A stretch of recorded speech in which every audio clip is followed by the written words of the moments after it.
Hello and welcome to episode 2 of the rebooted Falling Apart podcast. You're here with the main man, Ricardo. He wasn't here last week and what a shit show it was without him. Big TC is looking fresh with a quiff, and Sam also with a quiff. You've both got quiffs tonight. Excellent. We are missing one member. Who The are we Ginger missing? Whinger. Where is he? The Ginger Whinger. I think we should call him, by the way. And I know we haven't even started. We haven't even asked each other how we are. He is the fat, ugly Josh Sargent. There you go. So here we are. And it's kind of good to be back. I wasn't here last week because I wasn't out on a jolly. I had a work commitment that I could not get out of. But I listened to the podcast on Friday morning like everybody else did. And I've got to be honest, I quite enjoyed it. It was nice listening to it without knowing anything about what was said. So well done to you guys. So Tom, how has your week been since last Friday? Yeah, good. I'm just counting down the minutes because I've got a big weekend ahead of me. I don't know if you guys know, but I'm going to Marbella for the weekend. So yeah, looking forward to it. Last day in work tomorrow, and then got a few family bits on Thursday and Friday that we're having to attend, which is a bit upsetting for the family and unfortunate, but that's that, and then we'll head off to Spain. Excellent. Sam, how are you? Well, I've recovered from the shits. How's your weight? The listeners last week, I was in a very, very bad way at the start of last week. I couldn't get off the toilet, so you'd be pleased to know that my stool samples are now firm. I don't know why I started with that. I also feel a bit like Julian Warren from Soccer Saturday. I feel like Jeff Stelling's come back, and now I've been relegated to just a host, not even leading the charge like I used to do. So in this scenario, Ricardo, you're Jeff Stelling, and I'm Julian Warren. Are you? Anyway, excellent. And now I'm going to tell you about my week ahead, as I will also be at Marbella. We're not going together though, Big TC. So yeah, I might see you in the Noose over the weekend. Excellent. Just one thing: Simon Thomas hosts Soccer Saturday, not Julian Warren. That's fine. Yeah, but I'm thinking about the dynamic of when Jeff was around, and just interestingly, it just feels a bit like that I've been relegated. That's fine. I mean, the OG has to take over, doesn't he? I am also in Spain on the weekend. How did that happen that we're all in Spain and no one knew? Do you know what the best thing is? We haven't even told Jim yet that we're going, so he's going to listen to this pod and realise that we're going to Spain without him. Well, the last time I went on a trip with him, he turned into a bit of an animal, didn't he? That brings me on to my first topic, if you don't mind. I'll briefly run through the running order with you. But as I said, and I genuinely did enjoy last week's pod, I thought it was nice to listen to it without knowing what was going to be said. A couple of things did, however, make my blood boil. And I don't know if you want to get that off my chest right now. Firstly, and actually the more important thing, I think I'm right in saying that Jim said an inch came off his little finger. I think he did. You did correct him, right? You did correct him. But I was there with him in hospital. It was nasty. I'm not getting away from that. But his finger has made a full recovery. No skin grafts, no nothing. So he dramatized it and he needs to grow up. Okay? Love you, Jim. So that was one bit that was a bit of an exaggeration. The other thing that massively made my blood boil was Big TC trying to talk like he knew about PSR and finances. And thank God that Jim came in and said, kind of shut up. But that was the other thing that I thought you needed me there for that, really, to kind of just, put an air of reasonability across everything rather than just everything shit if you have to live with PSR. I thought you were an expert in financial crime rather than PSR and footballing. Finances. I think you'll find all finance is crime. I think you'll find it's just how you work out the magic. And it took me 5 years to qualify to learn how to do that magic. So anyway, I still think it was a great pod. So let's get rid of that now. Let's get rid of Jeff Stelling and Julian Warren and Simon Thomas, and let's get back to us. Should we start with the latest news? Latest news. I'm pausing to say when we're recording, but I'm going to say because I think we need to.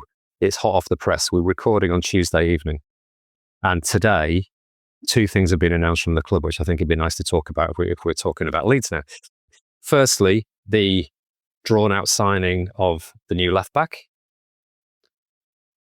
Gabriel Goodmanson, okay? And the other thing that Sam Byram has signed a year contract extension. So should we talk about Gabriel first? TC, do you want to give us some stats on Gabriel? Yeah, so he is 25 years old. He's from Sweden. His style is fast, overlapping fullback. Sorry to interrupt, Big TC. He's 26 years old. He was born on the 29th of April, 1999. Keep going. Yeah, sorry. Okay, so he's 26 years old. Mid-20s. Is he from Sweden? Yes, he is. Yeah. Is he a fast, overlapping fullback with a strong attacking instinct? Yes, he is, which is a little bit worrying, but we'll come on to that in a minute. Yeah, and I think in terms of his stats, he's played 17 Ligue 1 appearances last season, 15 Sweden caps. I think he's a big upgrade, isn't he? From what I've seen, what I've read, I think Lille did want to let him go, and I think circa £10 million to bring him on board. And from what I've seen, sounds like an astute signing. Yeah, I think I agree. It sounds like he's slightly more solid defensively than Junior. But when you say fast overlap attacking, doesn't it fill you with a little bit of dread that he's going to be playing centre forward against Arsenal and suddenly Saka's going to be in the left back area in loads of space? Yeah, I think just from what I've read about him, because again, like last week, I mentioned that I have no idea who these players are, and you're sort of relying on what it says on X and reading up on some reports. And I think he's very good attacking. He is sometimes left lax in defence, which, yes, like you said, fills you a bit of dread with all the right wingers that are in the Premier League. But I think it just is what it is, and it's going to be one of those seasons where we can't just sit back and let the teams come at us. We've got to try and play our own way, and hopefully we'll be able to do that. Yeah, So I to agree. me, he sounds like a bit of an upgrade on Junior Firpo. So yeah, he's an attacking fullback. He's versatile. So he plays left back, wing back, winger. He's also played right back and central midfield when needed.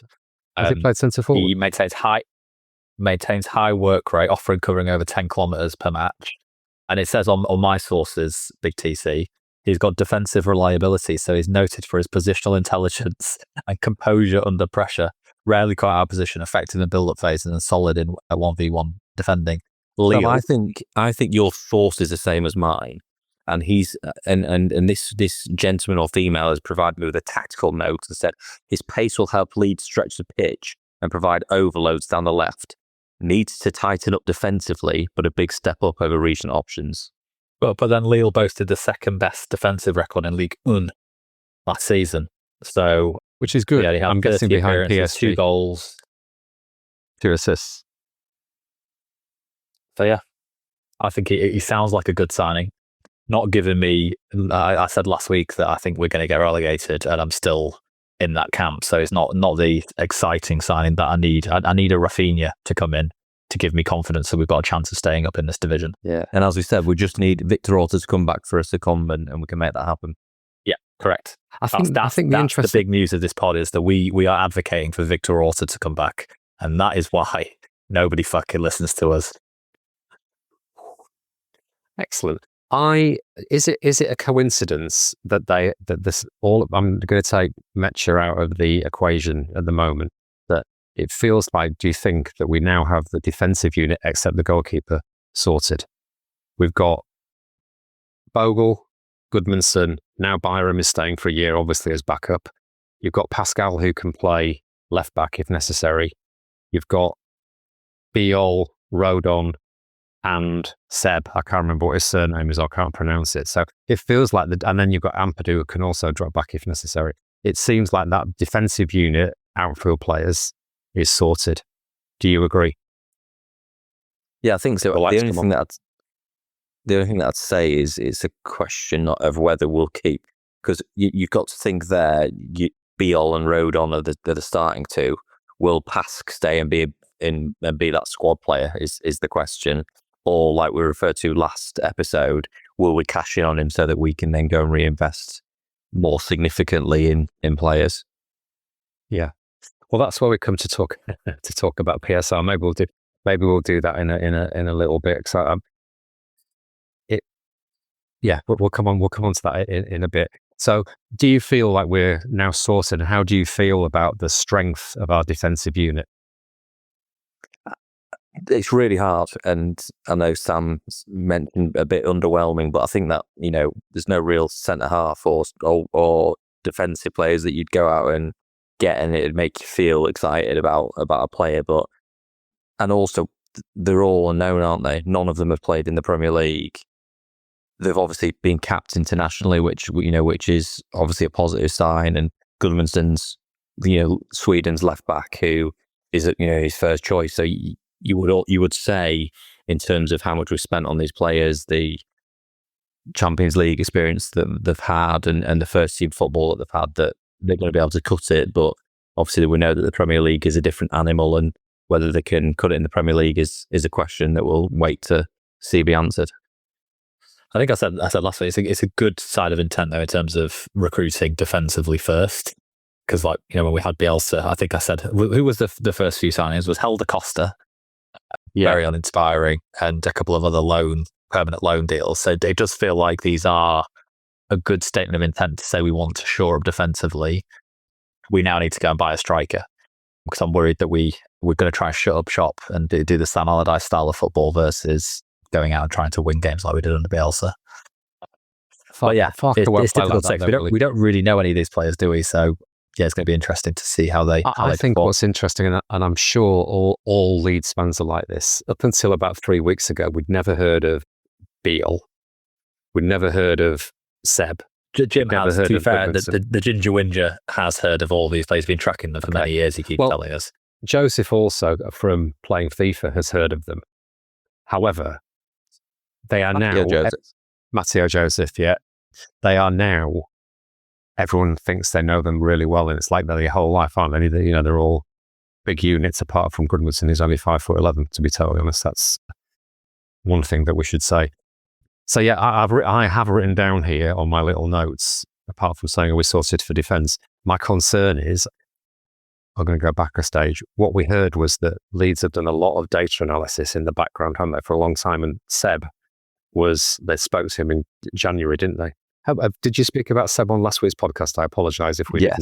Yes, we did, yeah. That he said, didn't he, on his interview, that he knew about Leeds' interest in January, so he was watching some of the games up until the end of the season. So they're obviously doing work in the background, but what we heard was the results of the data analysis was you needed to be able to physically compete, hence all these big, tall galoots. But the other thing I heard is that we need people with Premier League experience, and that is the bit for me that's a little bit of a concern, that the guys we signed haven't played at a level as high as the Premier League is going to be. So that's the bit, you're right, that we'll have to wait and see until the season starts how they compete. I think we mentioned Byram, didn't we? And we sort of skirted over that. And again, a little bit uninspiring. Did the job in the Championship. He's definitely going to be a squad player, and I guess to fill in if we have any injuries. But I think the biggest thing is, I think you need 8 homegrown players in the Premier League, in your Premier League squad. He counts as one of those, obviously coming through the academy and then leaving, but he came through the academy, so he counts as one of those, which I guess is more of a tick box exercise rather than. Well, that's why they brought Cairns back, wasn't it, a couple of years ago, last year, whenever it was. Exactly. Because so of that. I think all these things are being thought. So I think just to touch on your point of the Premier League experience, it's going to be a wait and see, isn't it? But you would also say that these players have played in their respective countries at the highest level. Like you say, a different ball game in the Premier League, but have played internationally, have played in the Champions League, so have got experience of big occasions. So you would hope that they would then make that bit of a step up into the Premier League, and ultimately Leeds, as we currently are, just being promoted, probably aren't going to be able to go out and get these players that are, that mid to top end of the Premier League caliber. Yeah. We've got to take a bit of a punt on people that we think can make that step. Want some other interesting tidbits on Goodmanson? If you say tidbits again in a suggestive German accent, then yes. Can't do the German accent like Jim can, so I'm not going to do that, but I'm going to give you some tidbits. Goodmanson is the son of former Sweden and Blackburn Rovers player Niklas Goodmanson. You remember him? Yeah, I do. 4 appearances for Blackburn. Yeah. He's played 15 matches for Sweden. Sweden have won 10 of those matches. And he has played every outfield position except goalkeeper in his career, underlying his adaptability. Right. Interesting tidbits. Yeah. I think it's a decent sign. It seems like we're fishing in the £10 million pond, doesn't it, at the moment? That's what it feels like our kind of level is at the moment, which is that. And again, if you look at Sunderland, and I'm going to come on to Sunderland a bit later on, that just feels a bit of a worry when they're splashing 20 plus million, 30 million on players. And we seem to be fishing in that pond. But I go back to what we said before the break of the podcast. I trust the Red Bulls, the 49ers, and I think they know what they're doing.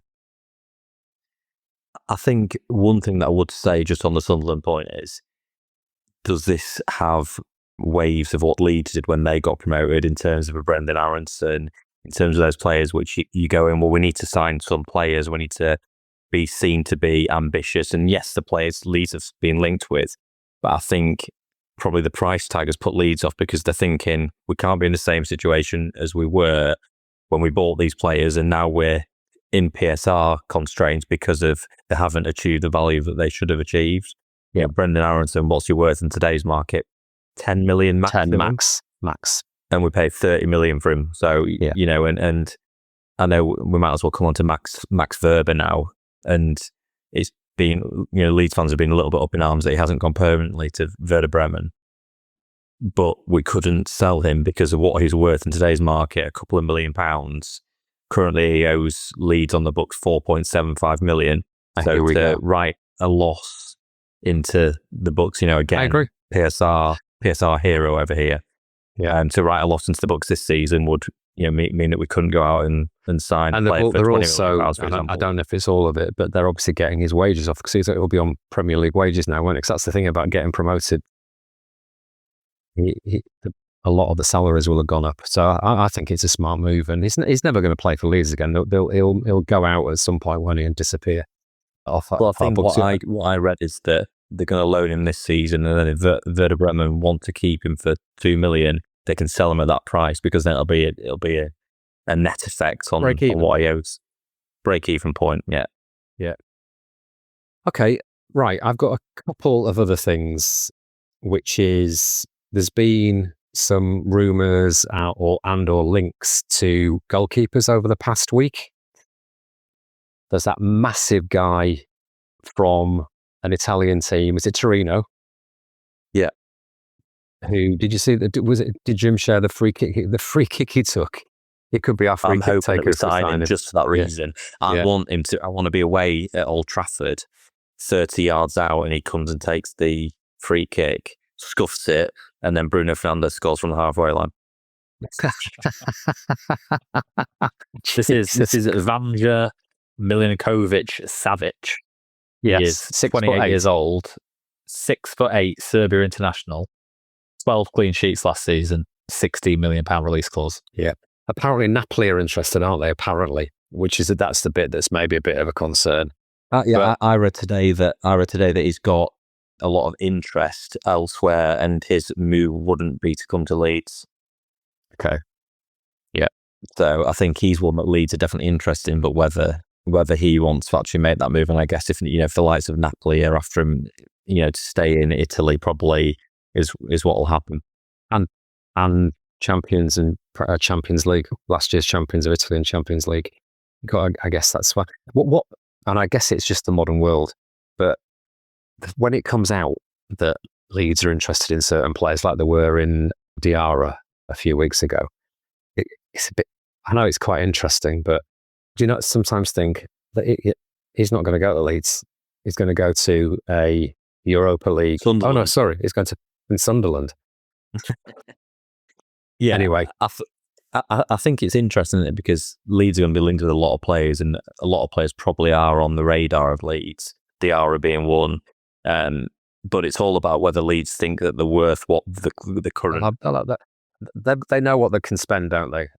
And you're right. I've got at the end of my notes about outgoings. So we'll come on to that at the end. See, because they've got to get rid of some players as well, which is going to help cash flow and PSR.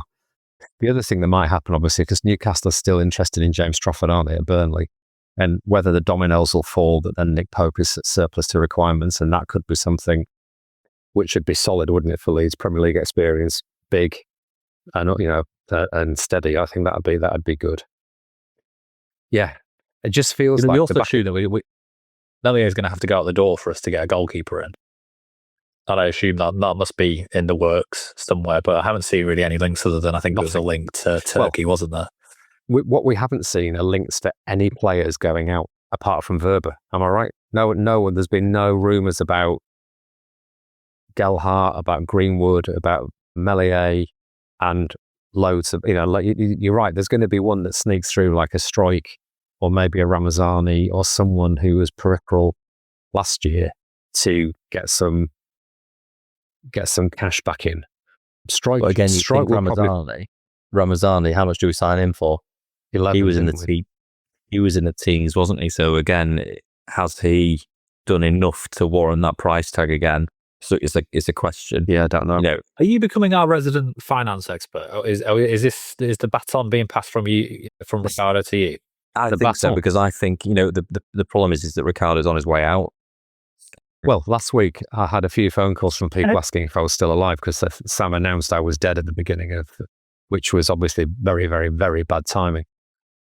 But I think we just like to clarify on that point that we obviously recorded the podcast before the Jota brothers sadly passed away, so there was no malice or trying to be funny here, wasn't it? It was a timing thing.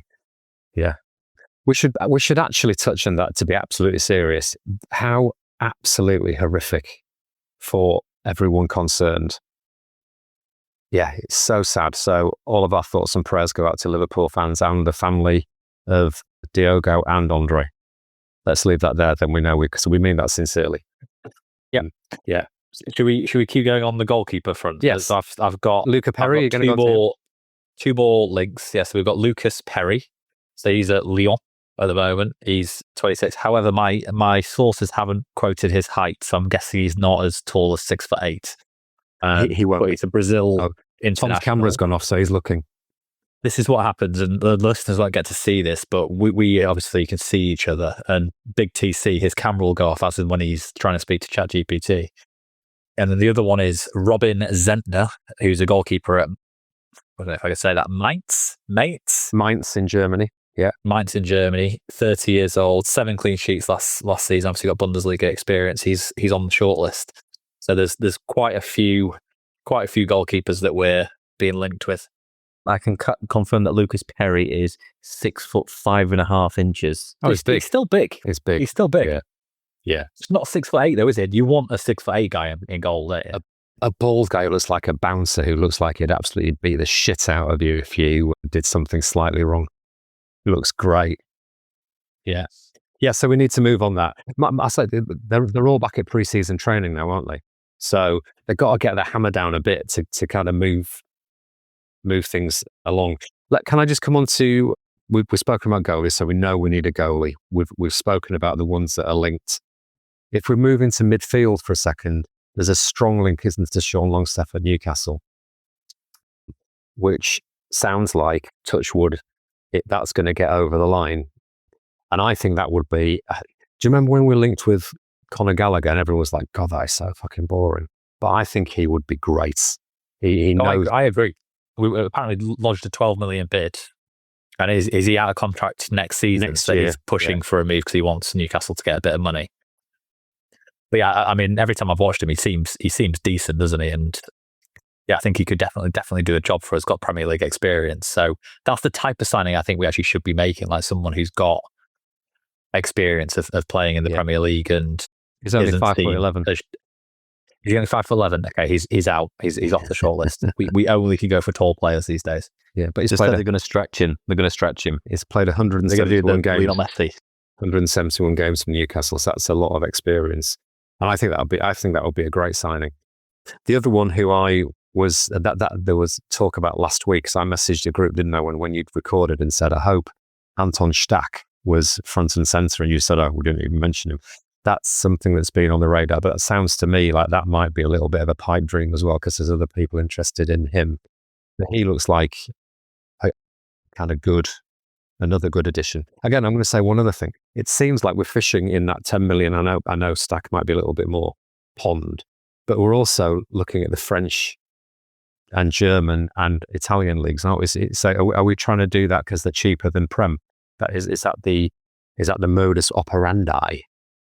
My guess as well is that the Red Bull scouting networks will be prime in those geographies, because that's where they've got teams, haven't they? So I'm guessing they've got good networks there to understand the right players. The other good thing with Anton Stach is you can bring back the Matthias Klitschko, can't you, in terms of scoring goals from 40 yards, 30 yards, 20 yards, if he obviously scores any goals.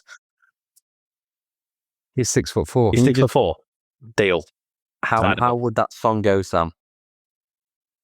I can't do it right now, but I'm more than happy to trot it out at some. Yeah, his middle name is Levi. Does that make us change our opinion of him?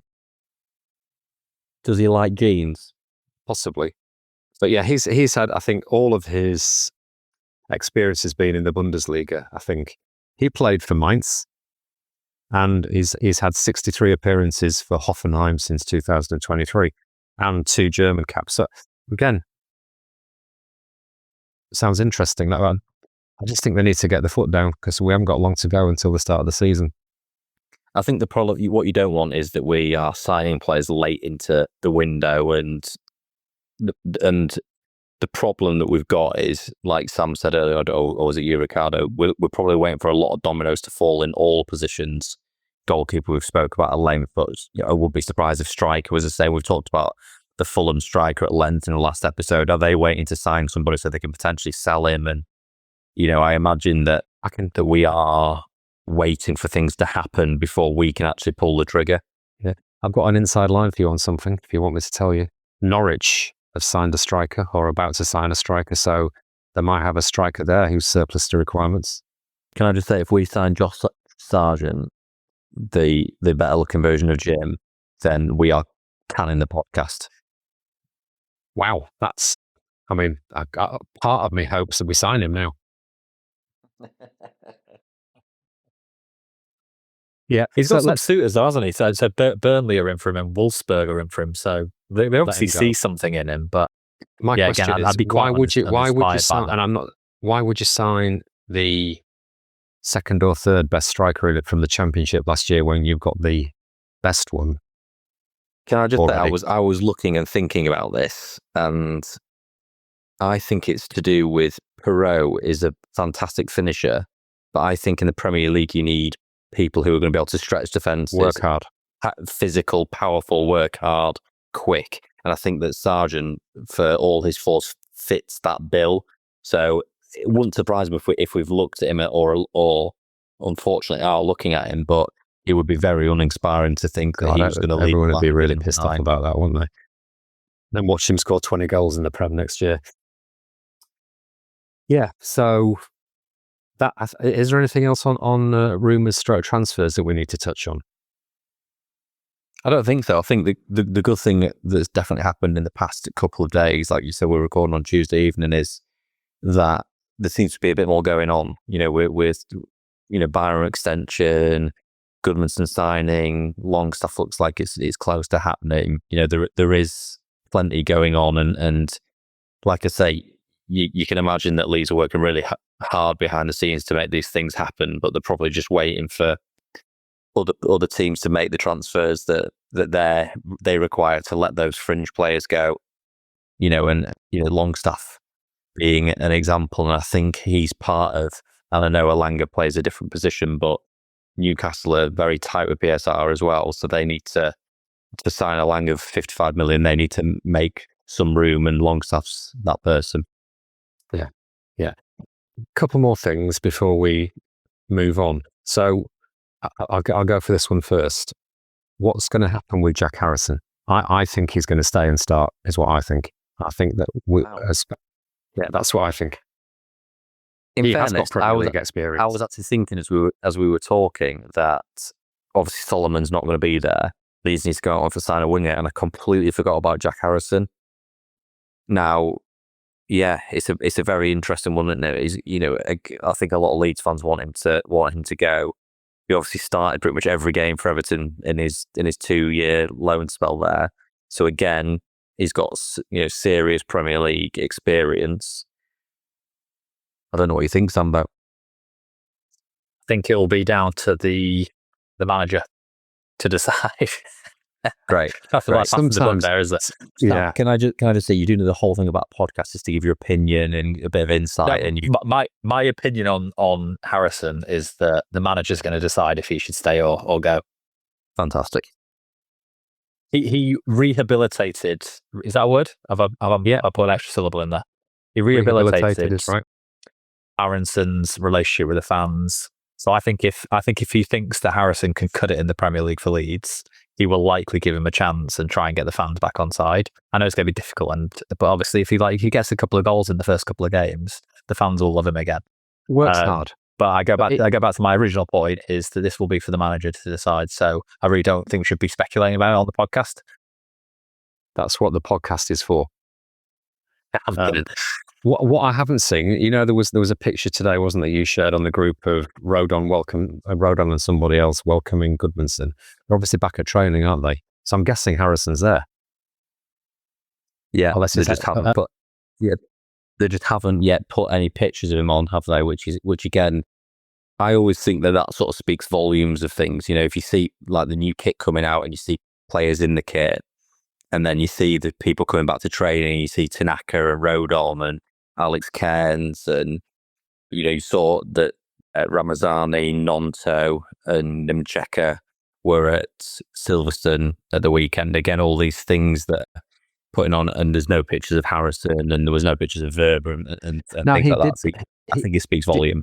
Yeah, I agree, but I genuinely think if he came out and said something like, "Look, I wanted to play in the Premier League," I think that's fair enough.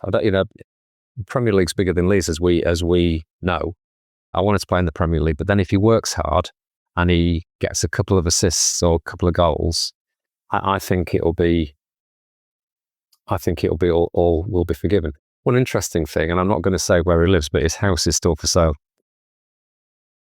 Okay, great. You sound like a stalker now, which is a bit weird. I think what it's also going to come down to is PSR, isn't it? Harrison is a player that is ours, and we don't have to go out and fork out any money for him. So again, if we are under serious constraints, then it sort of makes sense. You've got a Premier League winger there, haven't you? The bigger question is whether his mum will be allowed into Ellen Road after all she's said about Leeds over the past couple of years. I doubt it. Probably best to make her stay away. Yeah, I agree. And then my final question on that is, do you want to just summarize? TC, you're probably better at doing this than Sam, because Sam will just give some corporate bullshit. What positions do you think we are still looking to fill? Obviously goalkeeper, so we'll leave that. Yeah, I think goalkeeper is obviously one. I mean, I was going to say, I still think there's a question mark over Harrison, so I would say a winger and a striker. But I think those are the positions that we need, those three positions there. If you take Harrison out of the equation, because he's a bit of a question mark at the moment, where you need to spend big. So for me, they're 20 million plus signings. Your goalkeeper is probably going to be 20 million plus. A winger will be 20 million plus, and your striker is 20 million plus. And they're the positions we really need to invest in. But I still think we probably need some reinforcements around that, as well as, to give that competition for places. And I think I mentioned last week that you can't sort of put a plaster over a position in the Premier League. You need people who can play in those positions, like dropping Ampadu back into centre half, as well as he did last season, probably wouldn't cut it in the Premier League. So let's just go, because you said those, and we're obviously looking at midfielders. We're just talking about it. If we get Longstaff and or Stack, what does that mean for our central midfield? That's like it. It's a hard one, isn't it? Is that up to the manager, Sam? I'd say a lot of this is up to Daniel, and I'm looking forward to him joining the podcast in a couple of weeks' time to explain himself. I think didn't we hear about Groove potentially moving on? So I think that there's Groove. Time to fill a Groove. Yeah, Gruev. I need to go to bed. Yeah, so it's like if we have those incomings, there's likely to be outgoings in that position, because you can't keep everybody happy, can you? So yeah, I won't be surprised. But as Ricardo, you just said, it's really down to the manager. So I'm still not sure why we're speculating on it. I think, one, you're a twat, but two, better not kill the Groove. Probably will go. Cause do we sign him for something like £4 million? So obviously, with what he's done, you would see there'd be a massive upside for PSR for selling him. Right, Ricardo, can you get some order here? Because this is starting to go down. I'm gonna come on to PSR. Let's just keep our PSR powder dry for now, because that's the last topic before we love and leave you. So they're obviously looking at midfielders. Tom thinks a winger. We definitely need. Well, I think we definitely need a striker. They're not going to go with Bamford, Joseph, and Perot, are they? They're not. With Nimcheka. Yeah, who's played less minutes than Bamford over the last 4 years. So he sounds like a backup, you'd think. But what then about a creative number 10, as an example? That seems to have gone away, doesn't it? We were linked with Emi Buendia, weren't we? And Gustavo Hamas links are still there. So you wouldn't be surprised if they do something in that space, because I'm not sure Aronson is he's not a 10, is he? He's come out and said he's an 8, so he's like, he thinks he's a combative midfielder. Can I just say, and again, apologies Sam, I'm not Daniel Farker, but what I would say is, will he play like, and I'm just going to say the random name, Tanaka, Ampadu and Longstaff, and have one of them a little bit further forward, but drop 3 in when we're up against it? Oh God, that sounds like, is that your coaching badges coming out? Yeah, coaching badges, yeah. Yeah, but do you know what I mean? To try and be a bit more solid and hard to beat in the centre of the park. I wouldn't be surprised if he did that. Very uninspiring, because you want that bit of spark in there. But again, that would make sense with the links with quite a few central midfielders, especially if no one's going out the door. Do we want a spark, or do we want not to lose? We need something at the other end of the park, don't we? Because we need to win games. I'm sure you, being the accountant that you are, will be able to let us know how many points we probably need to stay up. And to do that, we need to win some games. So we do need something at the other end of the pitch, don't we? We can't just have 10 men. You've got to go for 40-ish points, don't you? If you look at West Ham, last season they were 38, 39, weren't they? In a very strange Premier League. Okay, so my question about the midfielders, if you get Longstaff and or Stack, maybe they're only going to get one of them. My question was what it meant for Tanaka and Ampadu, because you would think Ampadu is going to start as the captain, wouldn't you? You'd think. And from all of the raves last year, you'd think Tanaka would also start. So playing a 3, what does that mean then? What does that mean then for the actual shape of the team? And don't say it's down to Daniel. We've got a week tomorrow, as this comes out on Friday. A week tomorrow, we've got our first pre-season friendly against Manchester United. So we'll see how he lines up. Can we all watch that? Is that going to be on TV somewhere? I'm guessing. I'm sure we'll find a way. Yeah, I'm sure we'll find a way. Okay, right. Visual radio. Okay, well, I think that kind of finishes the talking about transfers and team shape and all that kind of thing. I wanted to finish on PSR, and I don't fully get it, which is how Sunderland can afford to be spending all this money that they're spending, right? Because they have been in the Championship for several seasons, so they've got that limit of losses that they can make, right? And they have made a profit on Joe Bellingham, okay? But the profit they've made is something like £30 million, because they had a sell-on clause to Birmingham of 15% or something like that. So they've got 30 million-ish of clear profit from that. and then they spent it on, and I know they've had contracts, but they've got wages on top of that. How are they doing that within the constraints of financial fair play? And again, I'm going to speak in very limited knowledge of PSR, and I think we're just we're speculating, which Sam doesn't obviously like. But from my understanding, £30 million worth of profit, if you spread over 5 years, is £150 million worth of players that you can bring in, which they've probably spent 100 of it. Sam, that's 30 times 5, which is 150. If they've got 5-year contracts.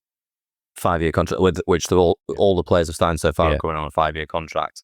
So you would say that's probably one of the reasons why, and have Leeds got that player that's going to go out for that sum of money? That's I think the answer is no. And that was. It just seems like that they, and I don't know their strategy obviously, but it seems like they're spunking the money on 3 or 4 or 5 players, but that's going to leave them still with 3 or 4 or 5, 6 players who are in the Championship. Yeah, and I think, and Jim made the point last time, and I think we all sort of said they are streets behind Leeds in terms of Leeds' squad. 20 plus points finished behind us in the Championship, so that they need to invest significantly in all areas of their team to try and compete. And like you say, all the players that are signed are unknowns. Leeds, in DR and Sadiqi's case, didn't rate them at the price tag that Sunderland have paid. Yeah, so I think it's strong, isn't it, to say no, we're not paying anymore. Yeah, and like we say, previous ownerships didn't do that and left Leeds in a bit of a situation that we're in today. And hopefully we can sign the players that we need. The only thing I would say is that Job Bellingham's gone. They probably don't have anybody else that is of that ilk that can will go. Whereas Leeds probably might generate £30 million worth of player sales. It just might not be one person. Yeah. The interesting thing about that, which I was going to come on to as the final point, because I know we've been going for nearly 45 minutes, is the likes of when I call him Joffrey, I think of Jofra Archer, the cricketer. The likes of Gelhardt and Greenwood are now on Premier League money, aren't they?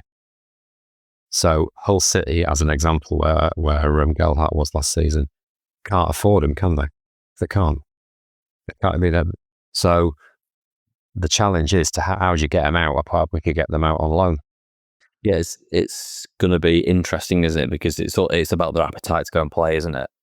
I think Joffrey strikes me as someone who would want to play and might take that pay cut back to the Championship, or he'll go out on loan. I'm guessing there's going to be more loan signings than anything else. Yeah, so I guess we've taken 45 minutes. We've done all right, actually, haven't we? When there's not a huge amount going. Oh God, TC's got something else to say. Can I just to wrap this up? I want to ask you the question, Ricardo, that Sambo asked us at the end of the last podcast to stick your neck on the line and give us the 3 teams that are going to get relegated and who you think will win the Premier League. Okay, Liverpool are going to win the Premier League. I just think they are streets ahead of with the signings that they've made.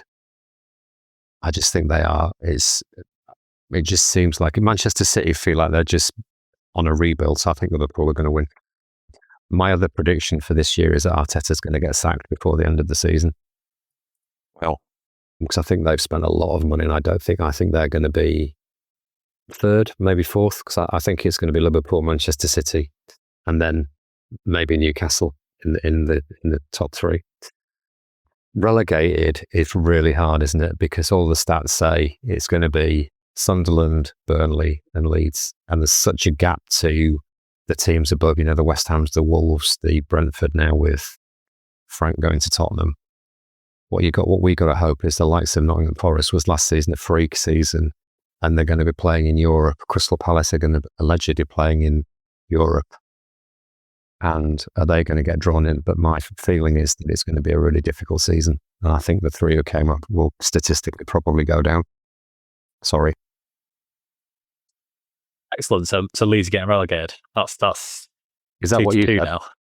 Yeah, I said Leeds are likely to finish between 13th and 19th. It was my prediction. I really, really hope that we can do something. You know, did you see a lot of the news today? They put the plans in, haven't they, for the stadium officially to the council today. So they're doing a lot of great things, and they must know what they need to do to have a good chance of staying up. But it's going to be really, really hard. And I guess the first Everton, I think, will be a really good barometer, because I think they are a middle of the road Prem team. Good, really, solid. I think Moyes is a great manager and a great job. Be interesting to see how we perform against them on the first game of the season.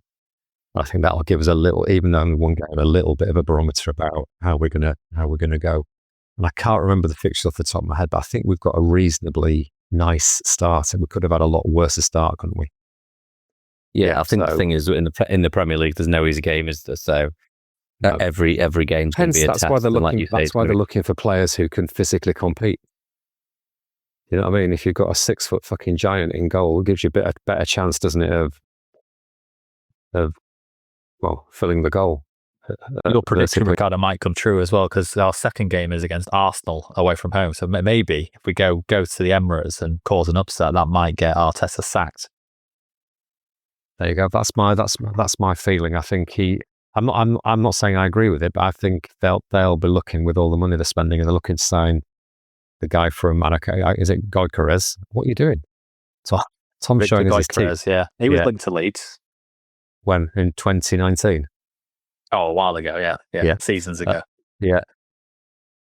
If they don't win anything with all the money they spent, I think I wonder if they'll. That's my feeling. Okay. Should we wrap it up there? I think we've done really well when we've got nothing to talk about to last for 48 minutes. Right. I cannot remember the X handle, Sam, so you're going to have to say that. That is at Falling Apart Pod, all one word. Thank you. So, thanks for listening. If you want to follow us on X or give us a like, please do. It'll help more people listen to us. You can email us at... You can't email us anymore, because the email address is kaput. We only had one email. We had one official email, and that was the person who's still listening. I don't know his name, TC, but the one who's calling Jim the Ginger Whinger, which I think is a great name for him. Yeah, well, we'll pass over on that until next week, and Jim can answer the guy who works with Tom. But yeah, thanks for listening, and we'll be back next week. All the best. Ciao.